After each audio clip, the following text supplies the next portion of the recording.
بسم اللہ الرحمن الرحیم۔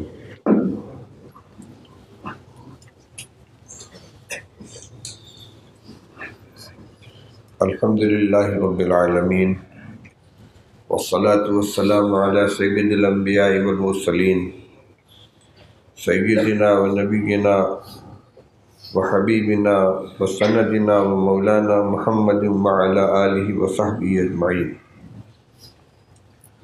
اما بعد فقد قال النبی صلی اللہ علیہ وسلم: ما ذئبان جائعان ارسلا فی غنم بأفسد لها من حب الرجل لماله وشرفه لدینه او کما قال علیہ الصلاۃ والسلام۔ محترم علماء کرام، بزرگان ملت، طلبہ عزیز، حاضرین مجلس، ہمارا یہاں مسجد کے اندر اکٹھا ہونا، جہاں رمضان المبارک کی مخصوص عبادت اعتکاف کا اجر و ثواب حاصل کرنا اور اعتکاف کی برکات سے مالا مال ہونا ہے، وہیں بڑا مقصد یہاں کے خانقاہی نظام سے مستفید ہونا اور اپنی اصلاح کرنا ہے۔ اصلاح کا مقصد یہ ہے کہ ہمارے اندر جو اخلاق رذیلہ ہیں وہ ہمارے اندر سے نکلیں، ان کی جگہ اخلاق حسنہ ہمارے اندر پیدا ہوں۔ میں نے ابھی آپ کے سامنے نبی کریم صلی اللہ تعالیٰ علیہ وسلم کی ایک بہت اہم روایت پیش کی ہے، جس میں اللہ کے رسول صلی اللہ علیہ وسلم نے انسانوں میں پائے جانے والے دو رذیلوں کا ذکر کیا ہے اور ان کی تباہ کاری کا نقشہ کھینچا ہے، اور یہ دونوں رذیلے، دونوں اخلاقی برائیاں عام طور پر ہمارے اندر پائی جاتی ہیں، خواہ ہمیں ان کا احساس ہو یا نہ ہو۔ وہ دو رذیلے کیا کیا ہیں؟ بہت صاف اور واضح الفاظ میں حب مال اور حب جاہ، مال کی محبت اور جاہ کی محبت، یہ دو رذیلے ہیں، دو اخلاقی خرابیاں ہیں جو انسان کو تباہ کرتی ہیں، اور انہی کی بنا پر دیگر بہت سی خرابیوں کا آدمی شکار ہو جاتا ہے، بہت سی اخلاقی خرابیوں کا بھی شکار ہوتا ہے اور عملی خرابیوں کا بھی شکار ہوتا ہے۔ حب جاہ یعنی اپنی عزت کی فکر کہ میں سب سے زیادہ معزز رہوں، لوگ میرا احترام کریں، میری عزت کریں، میرے ساتھ اعزاز و اکرام کا معاملہ ہو، اور خود اپنے کو بڑا سمجھنے لگتا ہے انسان کہ میں اس کا مستحق ہوں کہ میرے ساتھ اکرام کا معاملہ ہونا چاہیے۔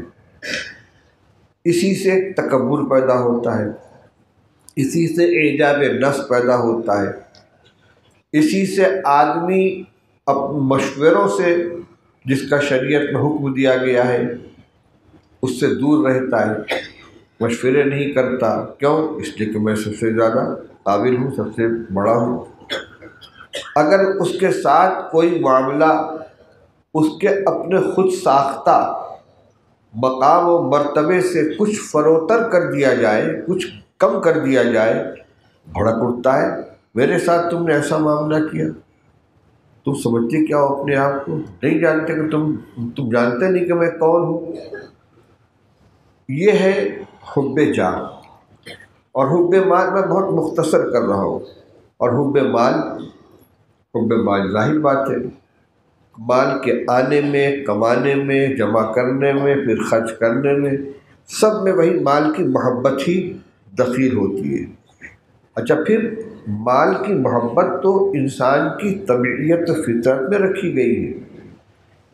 زُيِّنَ لِلنَّاسِ حُبُّ الشَّهَوَاتِ مِنَ النِّسَاءِ وَالْبَنِينَ وَالْقَنَاطِيرِ الْمُقَنطَرَةِ من الذهب والفضة والخيل المسومة والأنعام والحرث ذلك متاع الحیاۃ الدنیا۔ جتنی چیزوں کو اس میں شمار کیا گیا ہے اس سب کی محبت فطرت میں رکھی گئی ہے۔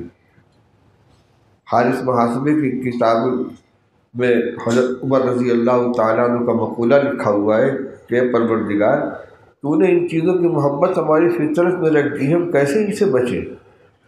اس لیے یہ تو مطلوب ہے ہی نہیں کہ ان کی بالکل محبت نہ ہو، کیوں؟ محبت تو ہے، مطلوب یہ ہے کہ ان کی محبت کسی جگہ بھی اللہ اور اس کے رسول کی محبت اور ان کے حکم پر غالب نہ آنے پائے۔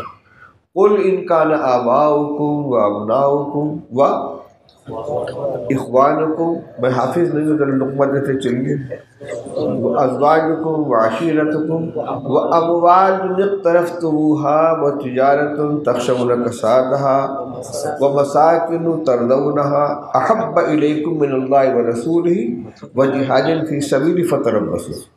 یہ ہے غلط، یہ ہے تمہارے باپ، تمہاری اولاد، تمہاری بیویاں، تمہارے بھائی، تمہارے مال، تمہارے مکانات، یہ چیزیں اگر تم کو اللہ اور اس کے رسول سے اور اس کے راستے میں جہاد کرنے سے زیادہ محبوب ہو جائے تو انتظار کرو۔ محبت اگر ان کی بالکل دل تک دیجیے گا، اگر ان کی محبت وہی نہ دل کے اندر، تو ان کی قربانی دینا یہ کار ثواب کیسے بنے گا؟ بھائی پیسہ خرچ کرتا ہے آدمی اللہ کے راستے میں، ثواب ملتا ہے نا؟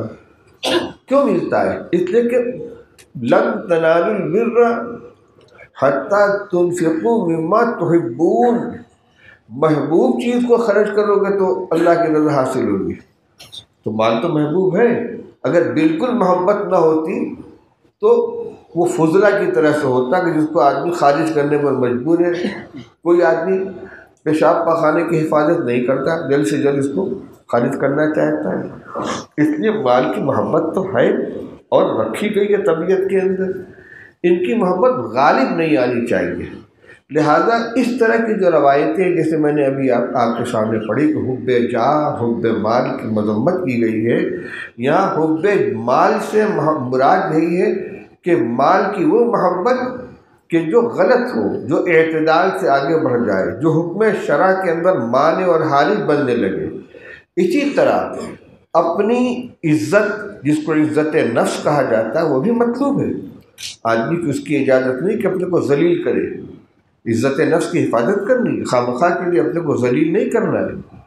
تو حب جاہ اور حب مال کا مطلب یہ ہوا کہ اپنے کو جو حد سے زیادہ آدمی جتنا مطلوب ہے اس سے زیادہ اپنی عزت چاہنے لگے، اور مال کی محبت اس سے زیادہ ہو جائے جتنے کی گنجائش ہے، یہ اس کے لیے تباہ کن ہے۔ اور کتنی تباہ کن ہے اس کے لیے اس روایت کو سنیے۔ حضرت نبی کریم صلی اللہ تعالیٰ علیہ وسلم نے ارشاد فرمایا، ما ذئبان جائعان ارسلا فی غنم، دو بھوکے بھیڑیے جو بکریوں کے کسی ریوڑ کے اندر آزاد چھوڑ دیے جائیں، نہ بکریوں کا کوئی نگراں ہو اور نہ ان بھیڑیوں کو کوئی روکنے والا ہو، ان کو تباہی مچانے کی کھلی چھوٹ دے دی جائے، وہ کیا منظر بنائیں گے، کتنی تباہی مچائیں گے، ایک بکری کو بھی زندہ سلامت نہیں چھوڑیں گے۔ فرمایا کہ دو بھوکے بھیڑیے جو کسی بکری کے ریوڑ میں آزاد چھوڑ دیے جائیں، وہ ان بکریوں کو اتنا نقصان نہیں پہنچا سکتے جتنا حب مال اور حب جاہ آدمی کے دین کو نقصان پہنچاتے ہیں۔ یہ اللہ کے رسول صلی اللہ علیہ وسلم کو ارشاد ہے۔ یعنی یہ دو بھیڑیے ہیں، ایک بھیڑیا کا نام ہے حب الرجل شر شرف ہی، اپنے شرف اور اپنے عزت اور اپنے جاہ کی محبت، اور حب الرجل لمال ہی، مال کی محبت۔ یہ دو بھوکے بھیڑیے ہیں، اور ان کا نشانہ کیا چیز ہے؟ آدمی کا دین۔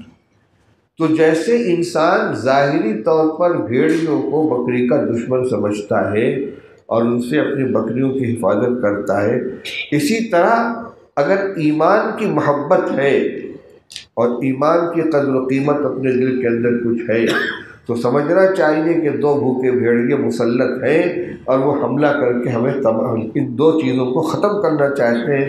ایک ہے وہ دونوں ختم کرنا چاہتے ہیں، آدمی کے ایمان کو تباہ کرنا چاہتے ہیں، اور یہ برائی آسانی سے نکلنے والی نہیں ہے۔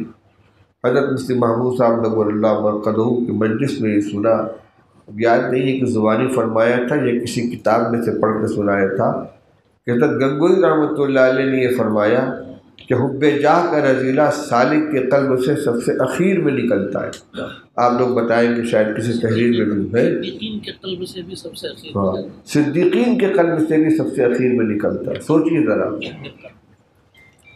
صالحین انبیاء کے بعد نمبر صدیقین کا ہے۔ اولئک الذین انعم اللہ علیہم من النبیین والصدیقین والشہداء والصالحین، 4 درجے ہیں۔ انبیاء کے بعد صدیقین ہیں، پھر شہداء ہیں، پھر صالحین ہیں۔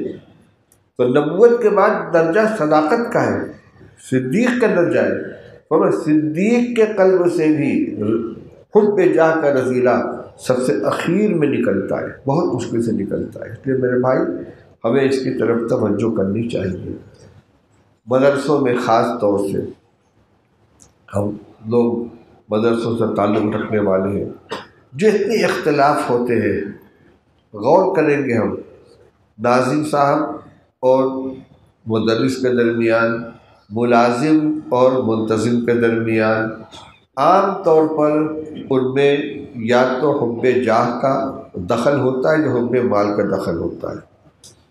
میرا مرتبہ جو تھا اس کے مطابق مجھ سے معاملہ نہیں کیا گیا۔ میں قدیم استاد ہوں، میری موجودگی میں فلاں استاد کو فلاں کتاب دے دی گئی، فلاں کو صدر مدرس بنا دیا گیا۔ اتنا ہی نہیں، رجسٹر حاضری میں فلاں کا نام میرے نام سے پہلے لکھ دیا گیا۔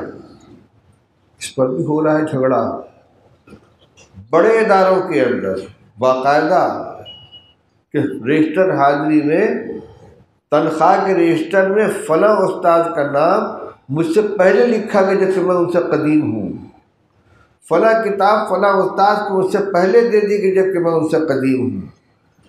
یہی تو حب جاہ ہے۔ اسی طرح فلاں مجلس کے اندر فلاں صاحب کو بلایا گیا مشورہ کرنے کے لیے، مجھ کو نہیں بلایا گیا، کیوں؟ میں تو ان سے قدیم ہوں۔ یہ ہے وہی اپنی عزت اور اپنے اعزاز کی خواہش کہ میرے ساتھ اعزاز کا معاملہ کیا جائے، میرا مرتبہ پہچانا جائے۔ اور اگر مجھے، میں نے کہا نا کہ اپنی خود ساختہ حیثیت سے ذرا سا فروتن اگر معاملہ ہو گیا، ناراض ہو کر بیٹھ جائیں گے، بولیں گے نہیں، پتہ بھی نہیں چلے گا حضرت ناراض کیوں ہے، منہ پھلا ہوا ہے، بیٹھے ہوئے منہ پھلائے ہوئے، کیا حضرت کیا بات؟ نہیں کچھ نہیں، ارے کچھ تو نہیں، بات مت کرو۔ اسی طریقے سے تنخواہوں میں 10 روپئے کے لیے جھگڑا ہوتا ہے، تنخواہوں میں اضافہ، اجرت میں اضافہ، ترقی، سالانہ ترقی میں، بونس میں، گرانی الاؤنس میں، جہاں جہاں ان چیزوں کا تذکرہ ہے وہاں یہ جھگڑے ہوتے رہتے ہیں۔ تو میرے بھائی اور بزرگوں، ہم مدرسوں میں جو لگے ہوئے ہیں یہ تو حقیقت میں اپنی دینی خدمت انجام دینے کے لیے لگے ہوئے ہیں، کہتے تو ہم یہی ہیں۔ آپ سے پوچھا جائے کیا کہہ رہے ہیں؟ مدرسے میں خدمت کر رہا ہوں۔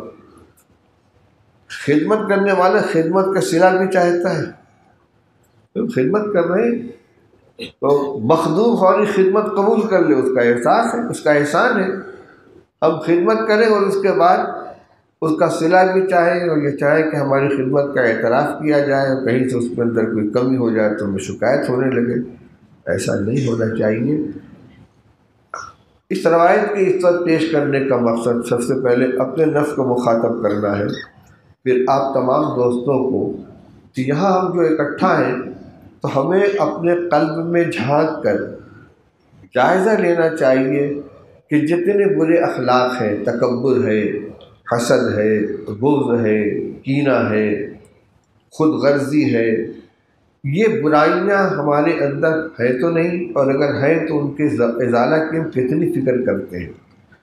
عام طور سے جب متعلقین اپنے شیخ کے سامنے اپنے حالات بیان کرتے ہیں تو اس صرف معمولات کا ذکر کر دیتے ہیں، حضرت الحمدللہ معمولات پورے ہو رہے ہیں، اور ان کو جواب مل جاتا ہے ماشاء اللہ، اللہ تعالیٰ استقامت عطا فرمائے، معمولات کی پابندی ترقی کا زینہ ہے، اور مطمئن ہو جاتے ہیں الحمدللہ بہت اچھا ہے۔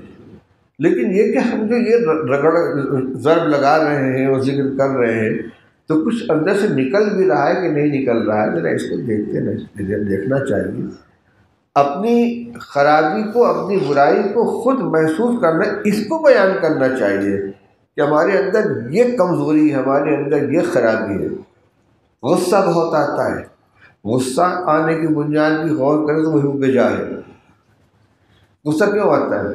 اچھا مجھ سے تم نے یوں کہہ دیا، میری بات نہیں مانی، میرے ساتھ ایسا معاملہ کر دیا، میں بیٹھا ہوا ہے وہی بول رہا ہے اندر سے، اس کی اتنی ہمت، میرے سامنے ایسی بات کہہ دی اس نے، بار بار تو غصہ آ رہا ہے۔ اب جتنی برائی ہے غصے کے بارے میں روایت آپ بار بار سنتے ہیں، رسول اللہ صلی اللہ علیہ وسلم سے کسی ناز کے یا رسول اللہ نصیحت فرمائی، فرما اللہ تعالیٰ غصہ مت کروں۔ دیکھو حضور کچھ اور نصیحت فرمائی، فرما اللہ تعالیٰ غصہ مت کروں۔ تو حضور کچھ اور نصیحت فرمائی ہے، فرما اللہ تعالیٰ غصہ مت کرو۔ شارحین فرماتے ہیں کہ یعنی اس ایک چیز کے اوپر اگر قابو پا لو گے تو بہت سی برائیوں سے تمہاری حفاظت ہو جائے گی۔ لیکن غصہ آیا کیوں ہے، اس کی جڑ کیا ہے؟ وہی اپنی حیثیت کا احساس جس کو حب جا کہتے ہیں۔ ہم اپنی ان کمزوریوں کا بھی اپنے مسلم اور اپنے مربی کے سامنے تذکرہ کریں کہ حضرت یہ خرابی میرے اندر موجود ہے، نکل نہیں رہی ہے، پہلے بزرگوں کے ہوتا تھا۔ کسی صاحب کا واقعہ ہے کہ ان سے ان کے شیخ نے کہا ایک ٹوکرا لے لو اور اس کے اندر اخروٹ بھر لو اور مسجد کے دروازے پر بیٹھ جاؤ، اور جب لوگ نماز پڑھ کے نکلے تو ان سے کہو جو مجھے ایک جوتی مارے گا اس کو ایک اخروٹ دوں گا، کہ لا الہ الا اللہ، یہ مجھ سے نہیں ہوگا۔ تو انہوں نے فرمایا کہ لا الہ الا اللہ وہ کلمہ ہے کہ جس کو 80 سال کا کافر اگر اخلاص کے ساتھ پڑھنے تو کفر سے نکل جاتا ہے، لیکن تم اس کلمے کو پڑھ کر طریقت کے کافر ہو گئے۔ یہی تو خناس ہے تمہارے دل کے اندر جو تمہارے اندر سے نکل نہیں رہا ہے، اور چاہتے کیا تھے کہ حضرت آپ کے پاس جو دولت ہے مجھے مل جائے تاکہ میں دوسروں میں تقسیم کروں، یہ خواہش لے کر بیٹھے ہوئے تھے۔ جو کتابوں میں آپ تعلیم کے اندر سنتے رہتے ہیں تو وہی جو اپنی بڑائی کا جذبہ اندر بیٹھا ہوا ہے، جاہ کی خواہش، جاہ کی پسند، اس کو نکالنا ہے، مٹانا ہے۔ پڑھو کیا یہ چیز تھی۔